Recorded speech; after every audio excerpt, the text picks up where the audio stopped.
Welcome to our presentation about the paper Birds of a Feather Scam Together. It's written by ITU researcher Michele Koscia and Mauro Baronen. So did you know that in Denmark alone, companies evade taxes with an estimated loss of around 14 billion kroner every year?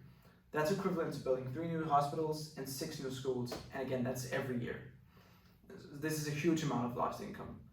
Preventing just some of the tax evasion that goes on could be a great economic benefit for the whole society. So that's exactly what this paper sets out to combat. In this talk, I'll go through the paper and the so-called trustworthiness score and how that can be used to catch tax evaders.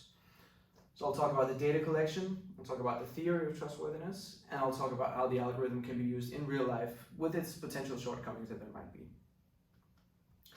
So the study utilized data from 2007 collected by the Italian Revenue Agency. It studies over 1,500 audited Italian businesses in the region of Tuscany, and this results in a total number of 44,000 business connections. So the so-called trustworthiness score is calculated through what's called the blame algorithm. The study utilizes network science tools to figure out basically who to trust in this network. This framework looks at all the reports about each connected actor pair to define the trustworthiness balance. And that's what we can see on the figure here, the balance between an actor pair in the network. So this framework is then applied to the customer-supplier network. And the study shows that this trustworthiness score is a significant predictor of whether or not the business needs to pay a fine if they're audited. And the study also shows that the market network is characterized by what's called homophily.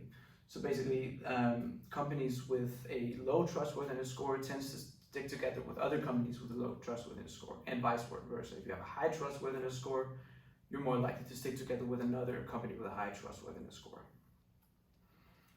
So how can we apply this algorithm in the real world?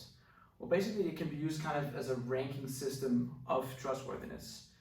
So this will be a useful tool, or can be a useful tool, to help the governing bodies choose who to audit.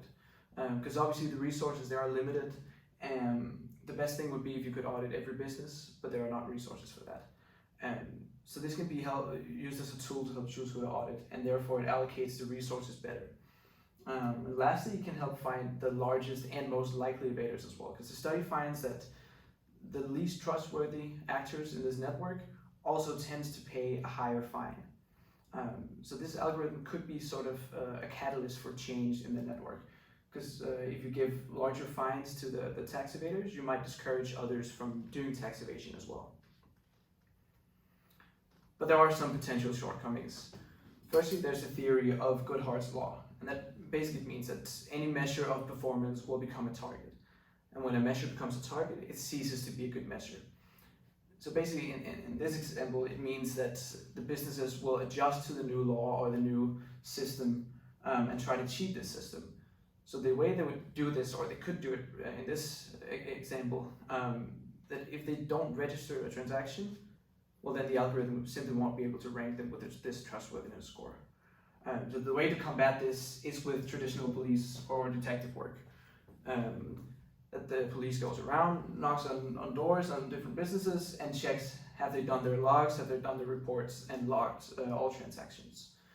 And lastly, this study was only conducted using data from Tuscany in Italy. That's one region in one country.